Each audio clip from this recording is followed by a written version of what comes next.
Welcome to Single Tree Nation. I'm your man, Charlie Eblen, the host and owner of Single Tree Woodfire Barbecue.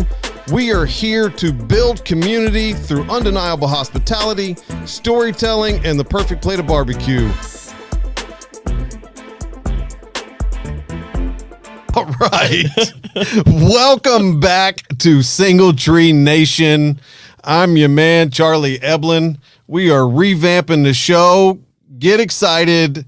Get pumped. It is about to go down. We now have our co-host, the man, the myth, the legend, Mr. Derry Wells. That's a big title.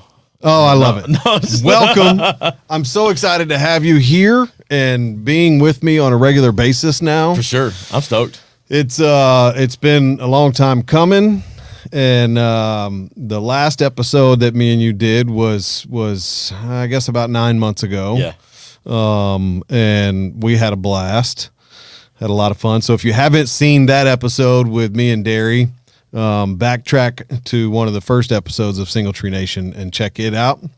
Format's changed a little bit, so we're going to talk a little bit more about life, about community, about leaders in the community. We're still going to have guests on the show, so if you want to be a guest, reach out to us, and we will get you booked. But we're going to just talk about what's going on in the world in general, and There's how a lot going on in this world. Yes. So yes, and I don't think keep either an one open of mind. us, neither one of us are short for words. No. So I think we should be good there, and maybe if somebody actually listens, we can conquer the world's problems right here in this room. We're gonna find out. Yeah, So. a little spread the positive action from Trent's studio. So yeah, so like I said, we're going to talk about a plethora of things. Derry and I have come up with, I think, what's going to be a pretty solid show today. It's a good list. Yeah, Yeah, I think so. So we're gonna see where it runs. Let's just roll right into it, and not skip a beat, and I'll let you kick us off with our first topic today. All right. I'm going to just it's how do you build a team? Let's just go right to the heart of it. And obviously that brings lots of things to mind.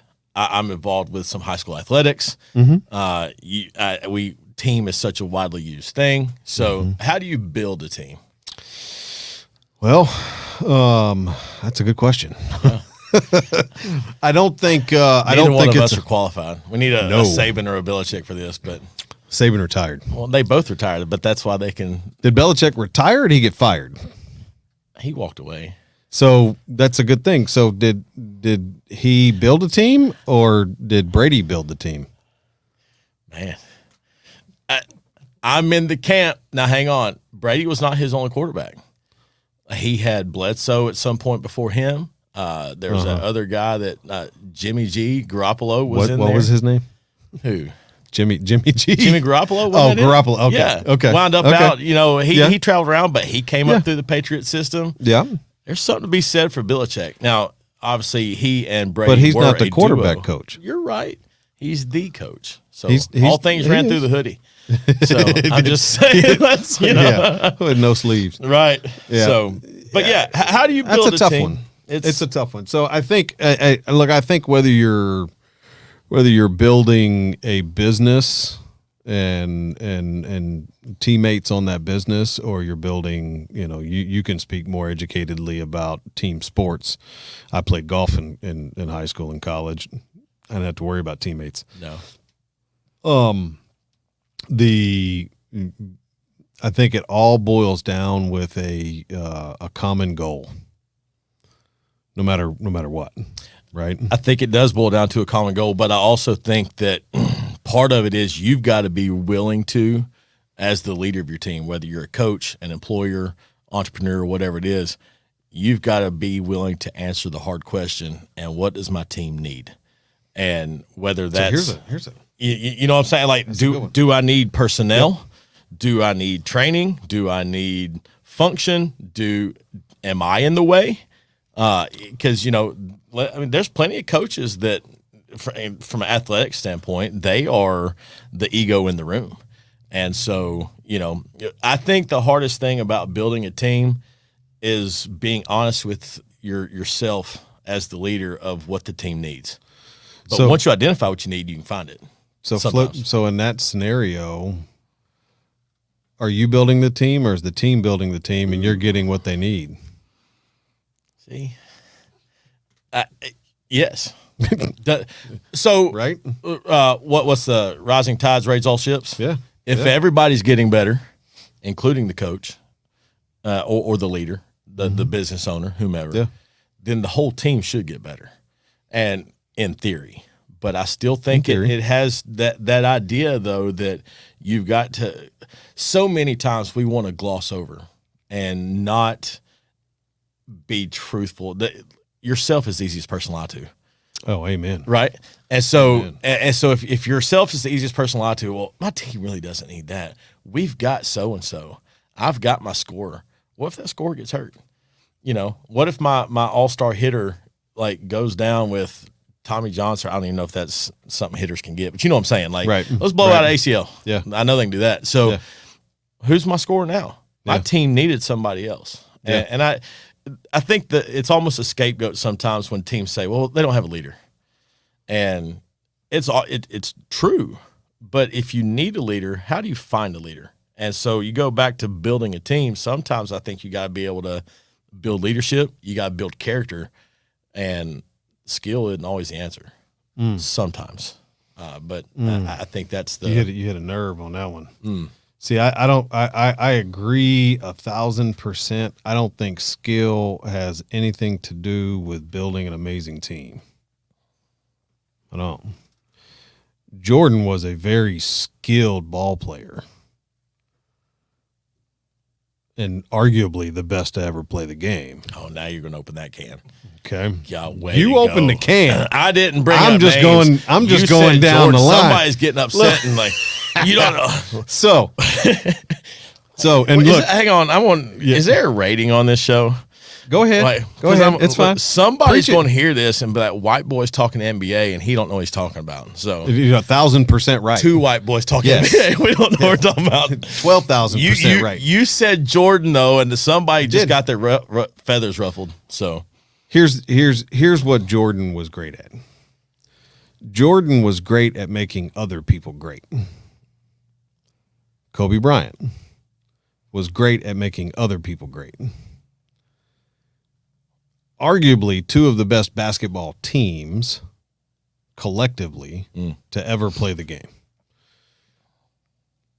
If you go back to look at current states, and I'm not talking about LeBron or John Morant or any of the current players, I don't watch basketball.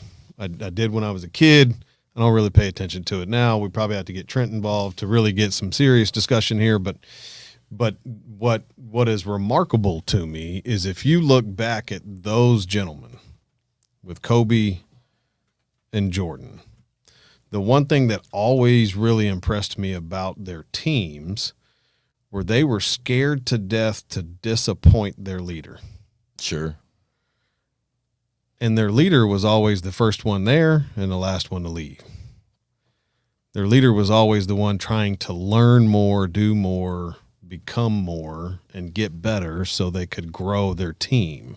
Well, what's the old story? Wasn't there a thing with Jordan where they get beat in the playoffs or the finals and he wound up being at the gym practicing like in the middle of the night? Mm-hmm. And like, what are you doing? Your season's over. He goes, we got next year. And like you said, they bring in or bring out that it factor in everybody that's around them. Mm-hmm. And I think one thing about the leadership of a team or the leadership within a group of people even is the leadership factor is they're going to lead.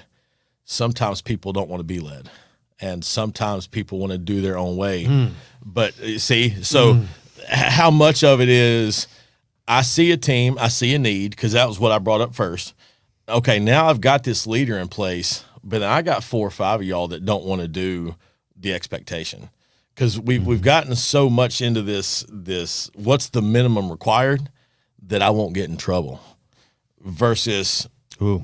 because You're Lombardi, leading you talk about into a later topic. Right, I know, but you're right. But Lombardi, after they lost it was either again playoffs or Super Bowl, had his Green Bay Packers running sprints. They'd lost. Like there is no next week at that point. Like let's go home. It's the off season, and they're out there doing that. And I think there are certain people who they'll put the middle finger to the crowd, and they don't care about your response because they know that next step is theirs. Do you want to go with them or not? Jeter said it's hard to beat the guy that doesn't quit. Right? Can't beat him. Right. But he lost games. Right. He struck out. Right. So it's if you're short-sighted on the goal, and you can go down a whole rabbit hole of what a goal is too, right? Then you're never going to build something amazing. I think circling back to the team and how to build a team. One, the entire team has to know where you're going. And you're right. Some people don't want to get better. Some people don't care about the team. Some people don't care about the brand or the business or whatever it may be. That's the leader's job. The leader's job is to not build a team. The leader's job is to find people to join the team, sit in the right spot on that squad that best suits the needs of others to help them grow, help them get better. Know your role. Yeah. Right. So it's I have multiple people on my team at the restaurant. One of them is a 19-year-old girl, never had a job before, come to work for me. Hands down, best cook I got. Never had a job before. And she's your best cook. Best cook. Hands down. She won Employee of the Year last year. There you go. Right. Have another lady on my team, graduated MTSU, been a server for a while, been trying to figure out where she could go get a job, interviewed everywhere, and nobody gave her an opportunity. I gave her an opportunity. Now she's thriving.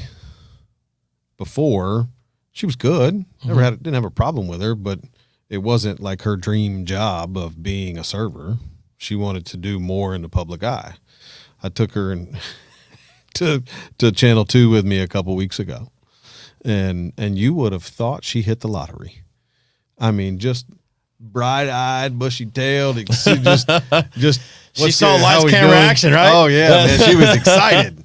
But most people are like, very meek and nervous and scared, and she was just super, like that was what she wanted, right? So now she's in the right seat on the bus. Right. You do the same thing in the reverse. You can hire a very skilled individual. They can be the best of the best of the best, and you can pay them whatever you want to pay them or put them in a position that they say they want to be in, but they're better suited for something else, and they're going to be miserable. And they drag the team down. Right. And make it worse. So I think the leadership is extremely important, not in building the team, but in making the people successful by putting them in the right place for them. Right. If that makes any sense. It does to me. Okay. It does to me. Well, I'm talking to you, so that's all that matters. So you said something about drawing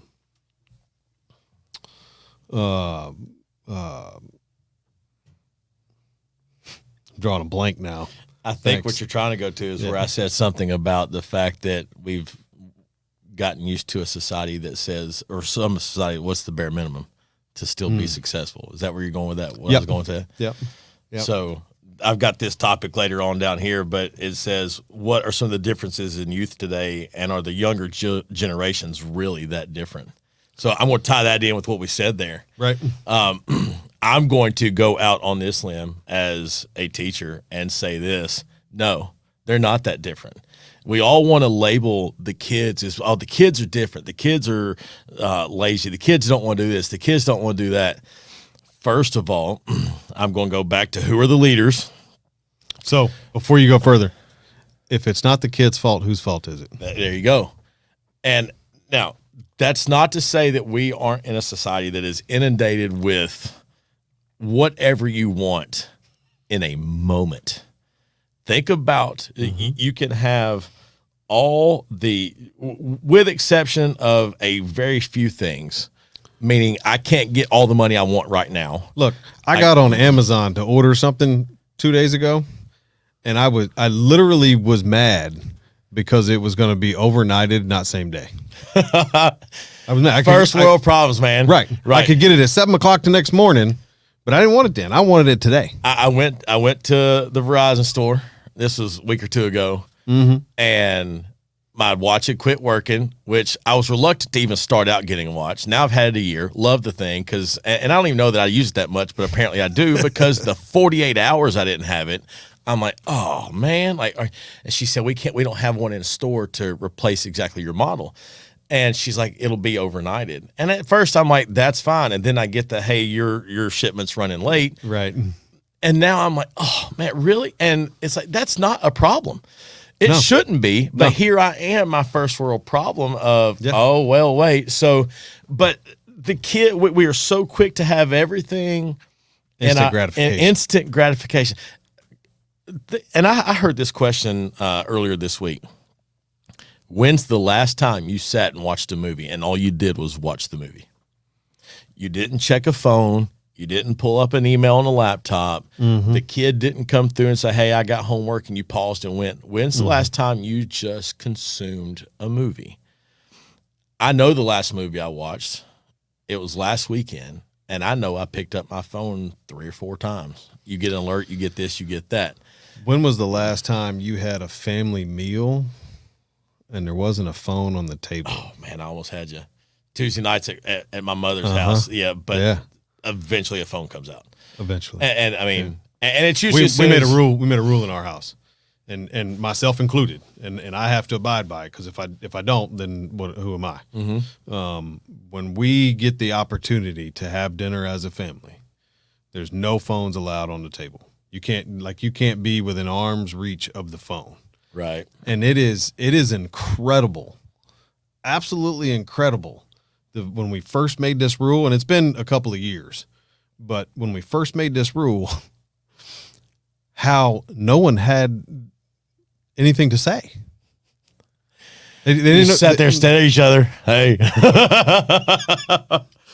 food's good, Mom. Thanks. Yeah. Like that's little Charlie looked like he was in the army in basic training, just like just trying to eat it as fast as he could. Yeah, I gotta go get my phone. Excuse me, and.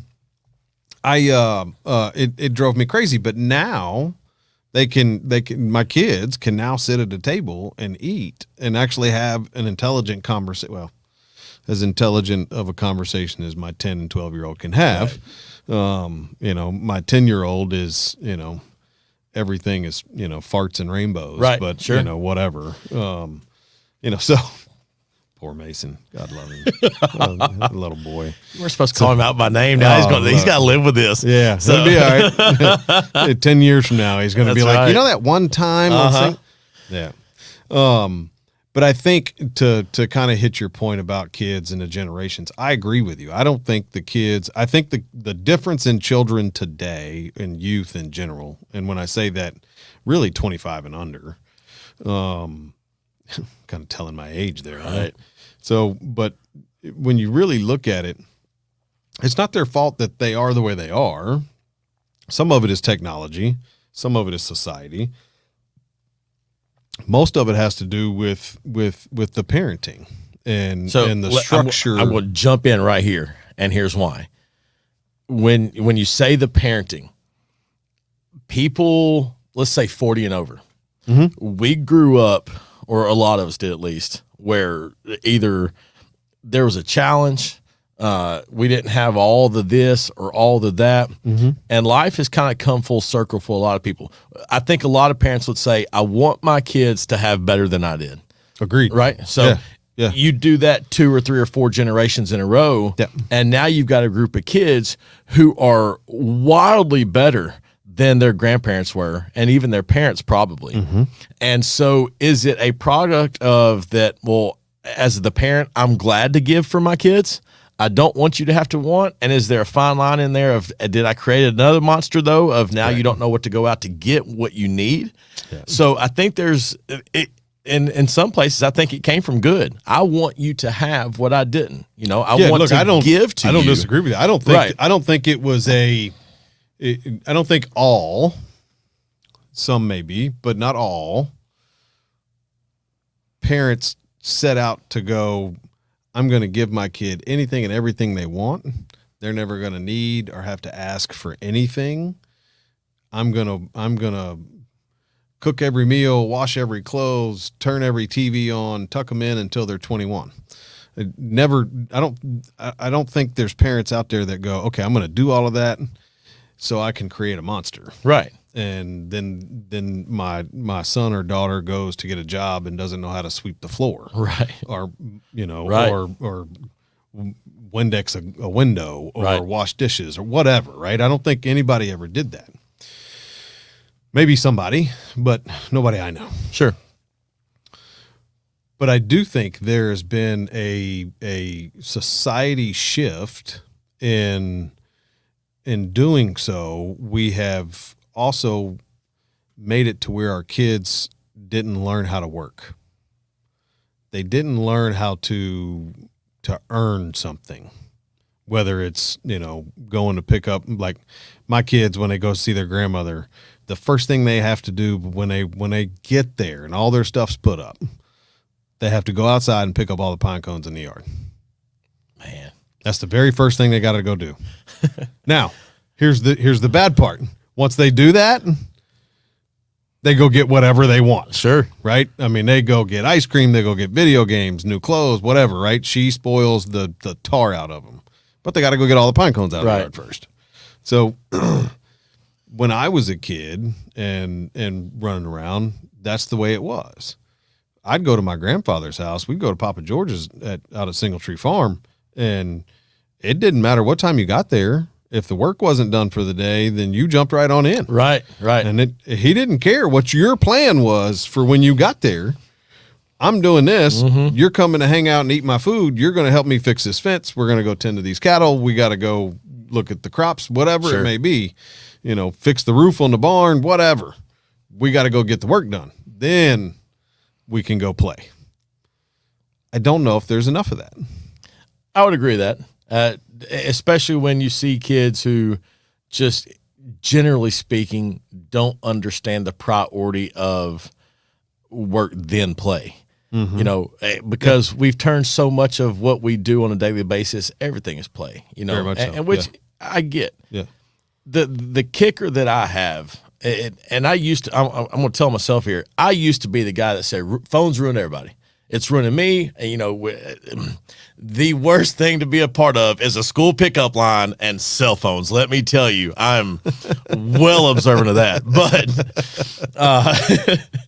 I was that guy for a long time. Phones have ruined everybody. And they've played a part. Don't get me wrong. But let me ask you this, because my question for us was, did it change the younger generation? And so I'm going to put me and you on the spot here. Mm-hmm.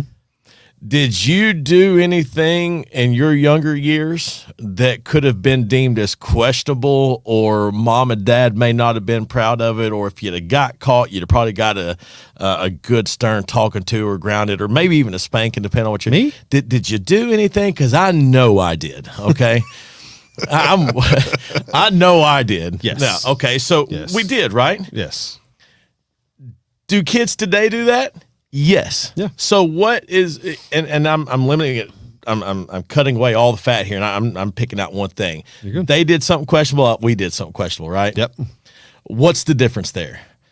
We have a story and a memory, and your best storyteller is the one that gets to tell that. And let me tell y'all when we did this, right? Yep. There's still a story that involves Scott Spainhour and a certain gathering at a house that was being abandoned because people were moving. It's a good time. All right. That's all I'm saying. Yeah. I tell that story with conviction and wonder because, like, I can paint the picture. I still remember the shirt I was wearing, sadly. That's gross. That's because this is approaching a couple of years ago. Right. The difference, though, is now a kid does this, And what's the first thing they all do? Everybody pulls out a phone. Yeah, it's videoed. And so they don't get the moment of living in the moment as much just kind of capturing the moment. It's funny we talk about this, man, because as you know, and a lot of people that know me, I am huge and a big believer in smartphone storytelling. I believe into my core that for my business, being able to get on my phone and record a video and talk about what's going on with this show, with Single Tree Barbecue, with what's going on in the community. Sure. Hey, I need your help, assistance, whatever, is the easiest and quickest way to make an impact in the world.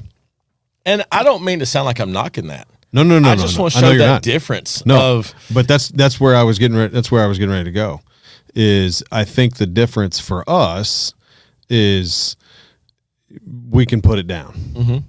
You know, me and my wife were talking about it the other day. If I didn't have a business that I had to spend time on social media, I don't know if I would have social media. I've not been using it so far this calendar year, and I've liked it. I've really enjoyed it. My phone usage has gone down to much. And it's not, what I don't miss is, I don't miss the scrolling or whatever. I do miss seeing those friends I may not see all the time. I miss seeing their accomplishments. Hey, this kid got this reward at school or earned this or whatever. Yep. And I love that aspect about it. Where I think, for our generation especially, we think we're going to win some political war, religious war, whatever war. I can beat you down enough, and there's 48 posts backing me up because we all said this and why you're wrong, right? Yeah. You're not going to change somebody's mind doing that. But the kids because they've grown up with it. Well, and I think that's a big part of the problem to begin with is people believe that their point is right, which is fine.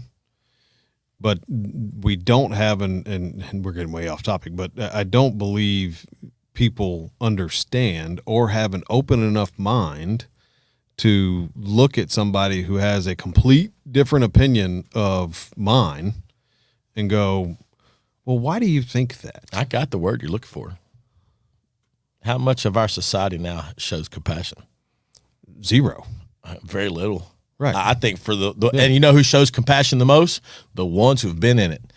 And the deeper you are in the waiters, so to speak, you know, like you show compassion to a lot of folks. And so many of us have this, even though we think we don't, so many of us are keyboard warriors. Like, boy, it's watch incredible. This. And I'll give you a prime example.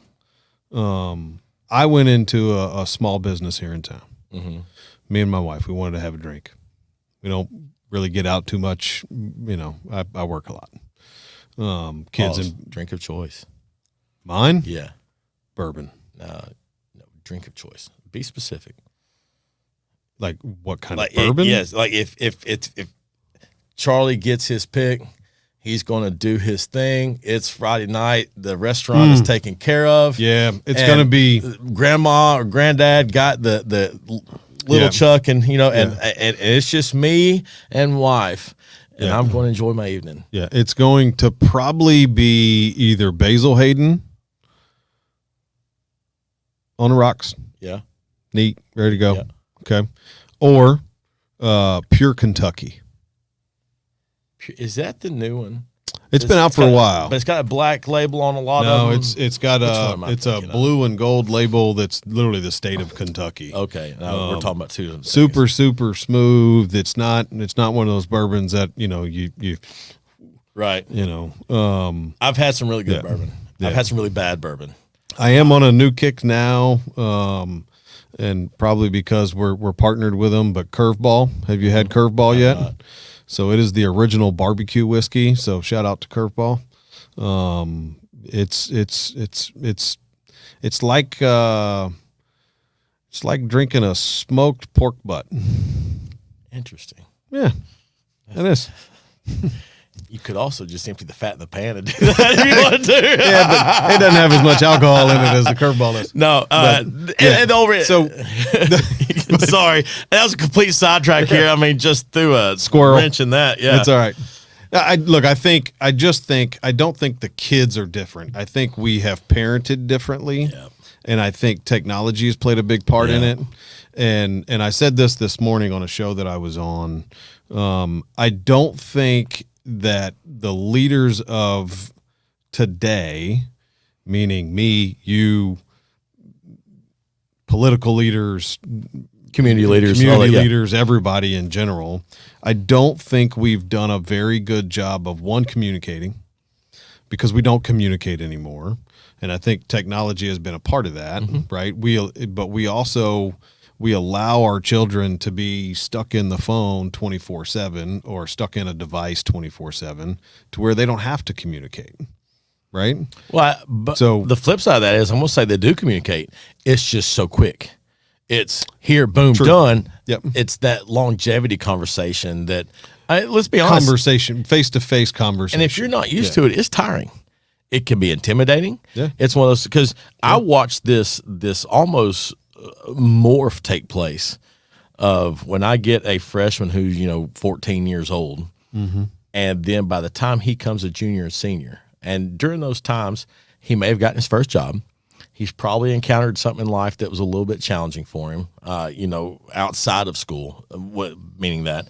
And so then you get this kid who learned how to come in the classroom, and man, he is just like, let me tell you what's going on. And at that moment, I'm like, okay, I'm going to let's get this out of you.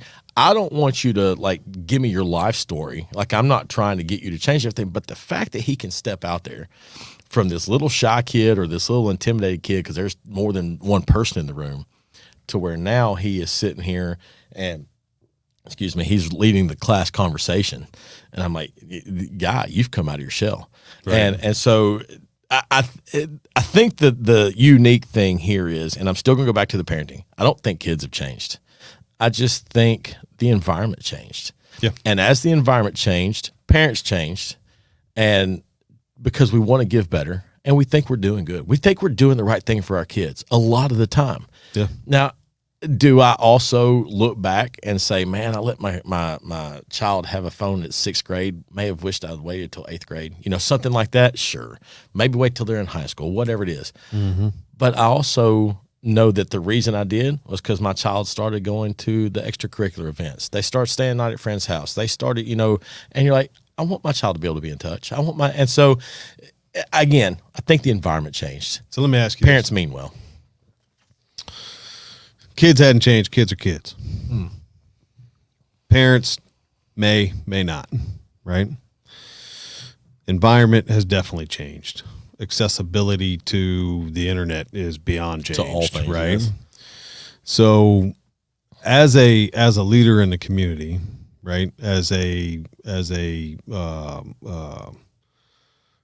respected educator in Rutherford County, how do we make better people? How do we change? I got your answer. Okay, I'm all ears. I know man. what my answer is. Okay, let me hear it. Because I got mine, but I want to know yours. You ready? I'm ready. 2 words. Okay. Love people. We are all so after. I don't even say the attention. I don't even think it's acceptance. I think so many times we just want to know somebody is in my corner. That's it. Do I have some support somewhere? And now look, I'm going to be real honest. I got students, I guarantee you, they cannot wait to never see me again. I'm sure of it. I tell those are the ones that 16 divided by 2 don't equal the right number. So I got, but I've got kids who, and I tell all my freshman classes, my younger guys, I'm like, look, I got friends. I'm here to impart what little wisdom I feel like I have to you. I want you to be able to take this and go out and be a successful, productive member of society in whatever way you deem that, okay? Yep. That being said, I'm in your corner. I will do whatever I can for you to help you out. Now, some kids take that and they run with it, and they're like, man, I got this guy who, great example, I wrote 3 recommendation letters this week. super glad to write those letters. I got no problem with that. Scholarship season's coming up, and they're trying to get everything they can. Awesome. I also have a kid who looked me up and down and kind of didn't say anything, but he gave me the what for, and I was like, cool. And I'm great with this kid, but he just doesn't want it. But what he doesn't know is, in a year or two, if he's still around and he's still doing his thing, and he comes to me and is like, hey, Wells, I need a recommendation letter. Hey, what's your thought on this employer? Hey, where's this best training center or whatever, XYZ? I'm going to do everything I can to help him get in there, get all the information he may want. I'm not perfect at it, but I can pick up a phone. I can send an email. I will help him to his extent. And I really think that the biggest deal for just all of us, you want to improve your community. You want to improve, because I heard a great quote this morning. I got to go here. Society, America is made up of the individual, right? Mm-hmm. If you want society in America to get better, the individual's got to get better. Yeah. So I've got to get better. And I hope I am. I know I am. Right. I'm not perfect, but I'm better than I was yesterday, and I'm a lot better than I was 4 years ago, and keep going. But that being said, I think I also have the opportunity to help other kids or help other people. And I use love people. It keeps it simple. It keeps it great. But you have to be willing to step out and encourage someone. Maybe sometimes it's just listening to them, because a lot of people carry a lot of BS that they just want to let go of, and they don't have a place. Yeah. And so I think that's one of the best ways. You want to reach somebody, love them. And it's different for everybody, but love them. Let that person be who they are in that moment, their truest self, and say, I got you, man. Like, I got your back. And I think we lost somewhere along the way the art of active listening. Indeed we did. And I think that's a big part of the problem, not only in the world today, in America today, in our community, in business, in leadership all around, in whatever role that is, right? We forgot or didn't learn that when someone is speaking to you about something that is important to them, it needs to be important to you. And very much. And look, as somebody who is a business owner, it's hard sometimes because we have 9 billion things going on, right? And those first world problems you were talking about, right? right. Because my bajillion-dollar phone keeps ringing off the hook.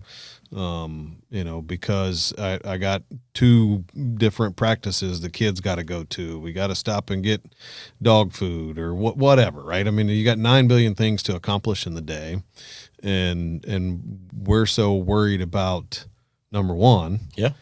We forget about number 2. Right. So you say the active listening part. I think so many times we also get hung up on this listen to respond. Yeah. As soon as you get your problem out, hey, here's what you need to do, and then go on. Like, what's about just the pat on the back? Like, hey, I got you in this, and if I can help, let me know. And it's it's funny. It's not funny. It's sad, really, that as a society we've gotten to the point to where we care so little about the people next to us and so much about what's in front of me. We got to fix that. I agree. So, which will bring us to what I would like to dive into next, and that's the collaboration or competition. So, with the collaboration and competition, my brain goes to business. Sure. I think most people's does, actually. Even if you're not in business, you understand what those two things look like, from whether it's advertisement or whether it's whatever it may be. And so here's my problem. And I'm truly, I put this on our agenda today because I'm truly struggling internally with this. I don't care how many barbecue restaurants come into town. I'm going to support you. Slick Pig does a great job. Been around for 22 years now, 25 years, something like that. Rick's, the Lannings, do a great job. I got no problem with them. Mm-hmm. Jim and Nick's been around for what, 15 years? Long time. Right? I know a lot of people in that company. They do a great job. Right. Mission Barbecue, man, they have such a stellar culture and mission and the things they're trying to accomplish nationally with their 130 or plus restaurants. Absolutely amazing. I don't have a problem with them. But I own a barbecue restaurant. Right. So the other side is, well, why do I want to support them? So why would I want to collaborate with them when they're my quote unquote competition? Mm-hmm. Now I'm 90% on the way of they're not my competition. My competition is what's looking back at me in the mirror. There you go. Right? So if I can support, and I say it all the time, it takes a village to raise a child. It takes a community to build a business. Well, they're in my community. Mm-hmm. Whether it's the barbecue community or the geographic community or just business community in general. Correct. They're a part of it. So why can't we all support each other? Why does it have to be, it? And I'll tell you where it drove me crazy. And this is where it hit me. Is last week there was a thing in one of the Facebook groups, and it said, "Who has the best wings or who has the best barbecue in town? Let's have the unofficial poll." Mm-hmm. I care less. So. This is my simpleton answer here as a consumer of barbecue and not a business proprietor of any sort. Okay. That's not a fair statement because not all barbecues are created equal. And not only not all barbecues created equal, not all taste buds are equal. You know how I know that? Because I've tasted a lot of stuff that I'm like, this tastes like bud. And I had people go on, but this is phenomenal. I'm like, what are you eating? Because we are not eating the same thing. And you know what I'm saying? Right. And then you get that middle ground. But that doesn't have to be barbecue. It could be anything. No. Oh, 100%. No. I don't mean just barbecue here. I'm talking about it doesn't matter what you consume.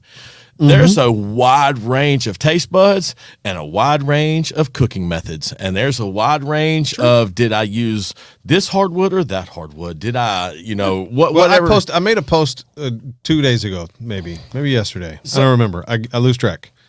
I'm the only barbecue company, Single Tree Barbecues, the only barbecue company in Rutherford County that cooks with 100% wood. Really? Only one. Okay. I'm the only barbecue restaurant in Rutherford County that cooks 100% with wood. No one else does. So all the other restaurants in town use gas-assisted smokers. Okay. Perfectly fine. Sure. They use wood. And they also got the product that they were seeking. Hopefully. Yep. I mean, you know what I'm saying? Yeah. And so there's no problem and with they that. produce great products the whole 9 yards. Mine's totally different. It's a different, like you said, it's a different style. It goes back to method of cooking. So potato salad. All right. Oh, it's a great barbecue side, right? Oh yeah. Yeah. I love about 3 different potato salads. My own being one of them. Right. There's a lot of them I don't like. Oh yeah. And whether it's the texture, I'm not a big mustard fan of mine. So if it's too yellow, I'm already got a preconceived notion of what it's going to be like, whatever it may be. And so again, you go back, but did the guy who was doing it for his restaurant, did it taste right to him paired with his barbecue? Did it do this or that? Did it achieve what he wanted? And at that point, I got to say, not only good for you, but I'm going to tell you, hey, you may like my barbecue, but let me tell you about so-and-so down here. They got the right potato salad. Yeah. And so if you're having a big feast for all your folks, let me be your meat guy, but I'm going to tell you, go get the potato salad from them. And you may go get your whatever from them. And I'm not saying that to say, like you said, the competition part of it, because in my mind, and this may be way wrong, I'm not a business guy here, so don't, but in my mind, if 4 out of the 5, well, I don't know how many there are, but if 4 out of 5 barbecue places get better, is there a chance that 5th one is getting better, even though it's not on the same scale, just because barbecue got better? You know what I'm saying? Does competition drive ingenuity and betterment and making you do what you want? Yeah. But then does collaboration also mean, hey, we're all getting better? You see what I'm saying? Here's where a lot of this stems from too. Is Kerry Bringle said something, it was maybe a year or two ago. He was like, "You don't have to hate everyone else's barbecue to love mine." Man, you got that right. Right? Like, there's probably things that you smoke that I would love more than what I smoke, and that's perfectly fine. Challenge accepted. No, I'm just Hell yeah, buddy. Make it happen. Anytime I can cook, I'm good. But that's the point, right? Is, like there's been debates about who's got the best wings in town for years and years and years, right? I mean, Toots is one of the meccas of the chicken wing world in Rutherford County. But they've you built can't a brand compare their about it. wing to somebody else's wing because the sauces are not. Some people don't even sauce their wing. The sauce is different. The cooking method's different. Right. Some of them pre-bake them in an oven. Some of them smoke them prior. Some of them just smoke them. Right there's some of them just drop them straight into a fryer. There's all kinds of in different sizes of wings. Some get the medium. Some get the large. Some get the extra large. By the way, All I down the rabbit hole. learned about that you could as a restaurant get different sizes of wings, and that blew me away. And here's why it blew me away, because I felt like the places that are buying the small wing are ripping everybody off. Yes, they are. And I'm not. Look, now I know you may just try and like your week's budget may have said, "Hey, something's got to cut, and we're going to buy the C box instead of the B box, right? Whatever." And I don't know how I'm way outside of my league here, but No, you're pretty darn close. But actually. like you go into some of those places, and like you yeah. can't call that a wing. Like Oh, what I are know. you doing, Yeah. man? So That's a nugget with a bone. gosh, that's Yeah. man. Okay, well, I'm glad it's Yeah. not just me, the general consumer there. Yeah.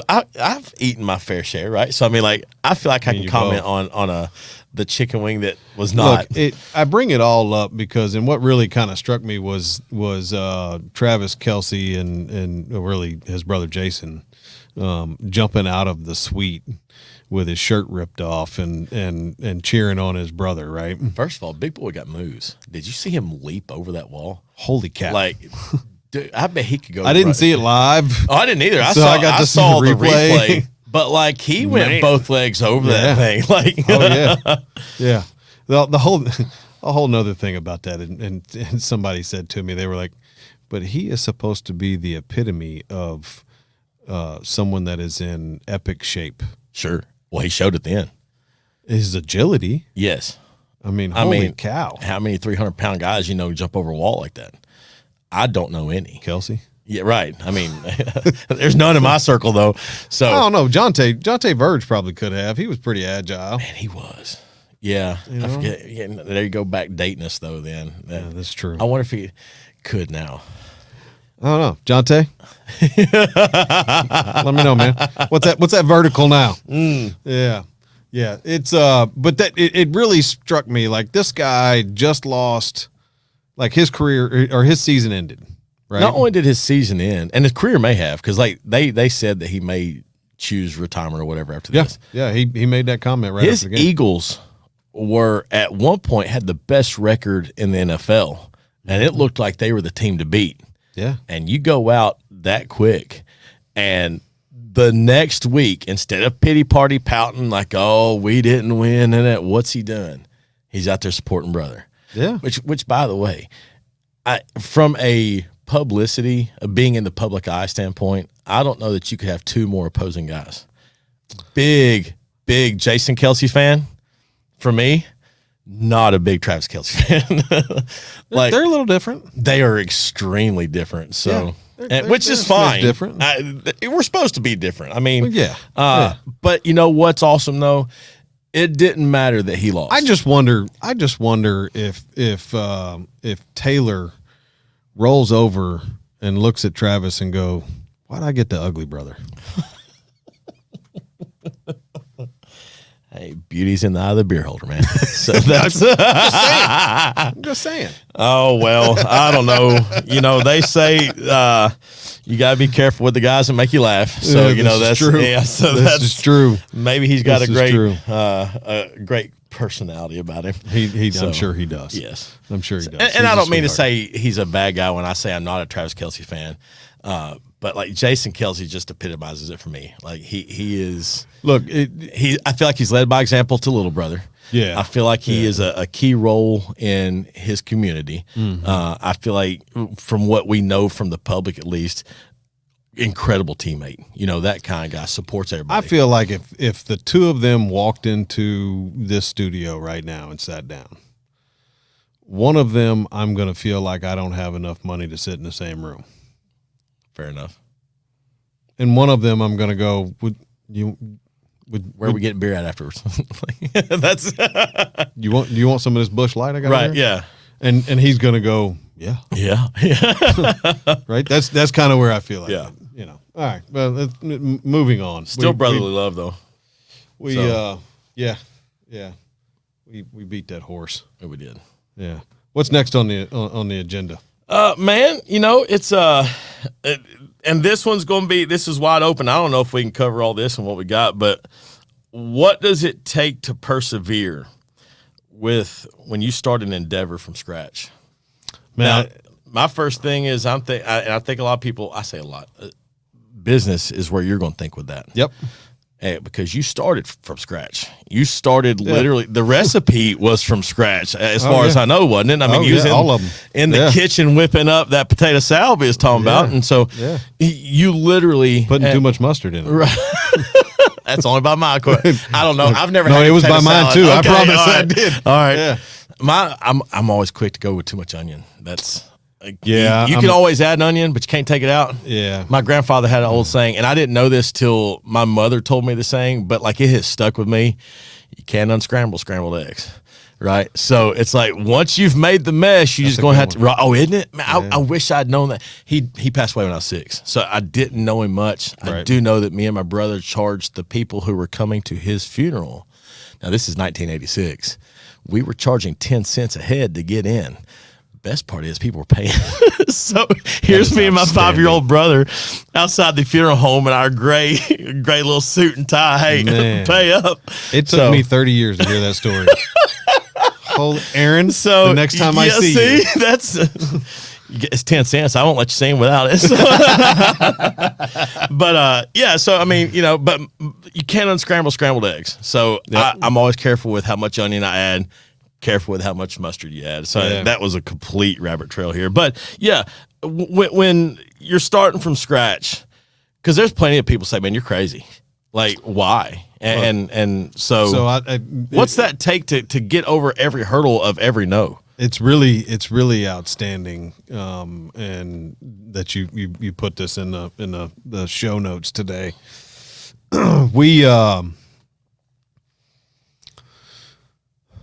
I don't know what the definition of no means.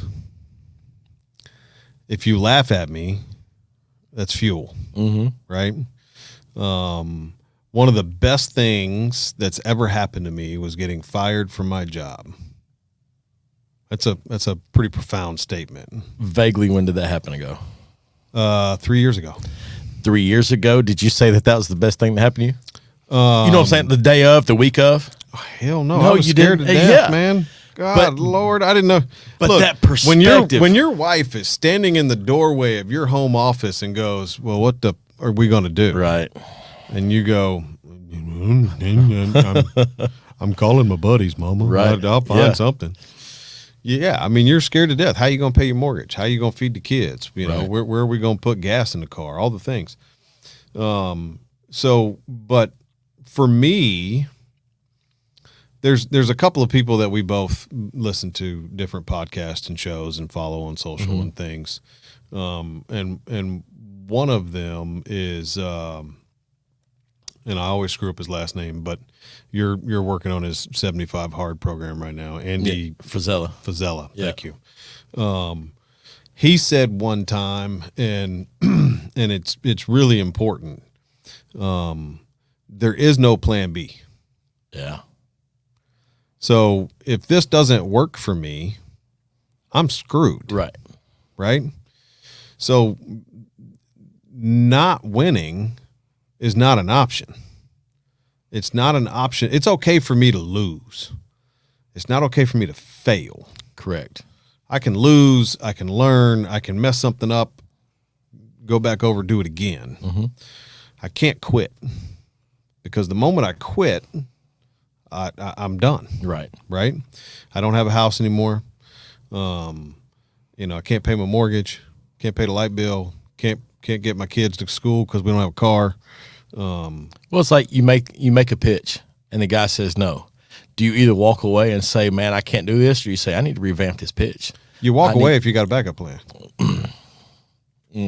If you got a backup plan. Right. So don't have a backup plan. I don't have a backup plan. Oh, shit. Serious. I mean, and it's funny. I mean, people look at me and they laugh, and one of my favorite things that's happened to me over the last few years since we started this company was simply the fact that somebody came up to me and my wife and said, "Hey, how's your little food truck business going?" Oh, you mother trucker. I got something for you. Yeah, keep watching. See, here's the point where my pettiness would come out. I bet my little food truck, you want a hat? Like, it's good. Oh, no, I'm right there with you. Yeah. Oh, did you want some of the bottle sauce I got that's going in Publix this year? Uh-huh. You can have one here. Yeah. Right. Yeah, that's fine. Tell you, buddy. I'm there. Yeah. Tell everybody. Go to singletreebbq.com and you can buy your own. That's right. Right. So, but for me, I don't come from a rich family, right? I don't come from people that have a lot of money. I got a high school education, a couple of years of college. The only thing, hell of a work ethic. The only thing I know how to do, that I know that I can do more and better than anybody else, is not quit. That's it. Will Smith was doing a show somewhere, and he said, he was talking about, we can get on a treadmill right now and I'll beat you. And the guy was like, I don't know, man. I'm in pretty good shape. And he goes, I'll beat you. And he was like, what do you mean? He goes, because only one of two things is going to happen. I'm either going to win or I'm going to die trying. There you go. And if that's where you're at, you don't have a choice. I may never have 5, 10, 15, 25 units like I want to have with Singletree. That may not happen. But my goal is to not become a multimillionaire with my brand. My goal is to make a sizable, meaningful impact in the community that I'm involved in. And whether that's the hospitality community, whether that's the business community here in Rutherford County, whether that's just Nashville in general, Middle Tennessee, how can I make someone's life better today? That's what I'm trying to do, right? So every day I wake up, that's what I'm trying to do. So you mean you're loving people? I'm loving people. See, that's it, I'm loving man. people. That's it. But I had a conversation right before we got over here with a gentleman that we were talking about all kinds of things, and when we got done, he came up to me, or he got done eating, he came up to me and he was like, "Hey man, I appreciate you taking the time just to chat with me." Of course. He was like, "Well, most people don't do that." Well, but that's what I'm here for, right? We're here to build and grow a community and make our place better. How could I ever give up or quit on that? So like the resilience is just, it's always there. Right. You wake up with it. You're doing the 75 hard thing, man. Yeah. Well, the easiest thing for you to do would be to not go do your hour workout when you get home tonight. I'm going right after this. But you know what I'm saying? Yeah. But I mean, it's easy. It's easy to quit. It's hard to stay the course. One thing that I have learned, we all say, well, I just need a little motivation. I just need some motivation. Motivation is fleeting. And you can get all excited and hot under the collar and be like, oh, we're going to do this. But like, until it runs out, until you fall asleep, until that one little hiccup comes. Because part of the 75 hard thing, and for those of y'all that don't know, I'm not stealing this from Andy Frisella, because you can go to it's completely free. Like he doesn't sell anything. But the whole thing, I'm just going to give a quick rundown. You have to pick a diet. There are no cheat days. It's for 75 days. Yep. No alcohol for 75 days. Yep. 2 workouts, 45 minutes each. 1 must be outside.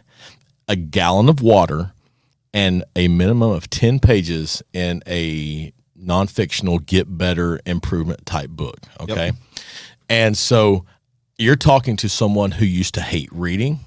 I'm on about my 8th or 9th book this year. Nice. You are talking to someone who is not that big on, and the kicker, you have to take a progress picture every day. And I like his reason for that is it's got it because you have to do the little things to do the big things, right? Yep. So Monday I had a day, and it would have been one of those days where let's go home and just a drink would have been so nice. And I texted one of my buddies and I was like, man, let me tell you what I got asked today. I'm just now getting home. And he's like, you going through it? And I was like, I don't know if I'm going through it, but it'd be a drink. He goes, 75 days. I was like, 49 days. Like I know where I'm at and how long I've got left. But the farther and farther I'm getting into this, the farther and farther I am from my outlet instead of that drink. Man, I went and worked out, and I moved some iron Monday night, and it felt good. Yeah. I was dog tired because my brain clicked on at 3 a.m. Monday. Yep. That's not what I had planned, right? But I still got over my hurdles. I got those. Here's what I had to get done today, and I did it. All my students got taught on Monday, and all my criteria got met on Monday.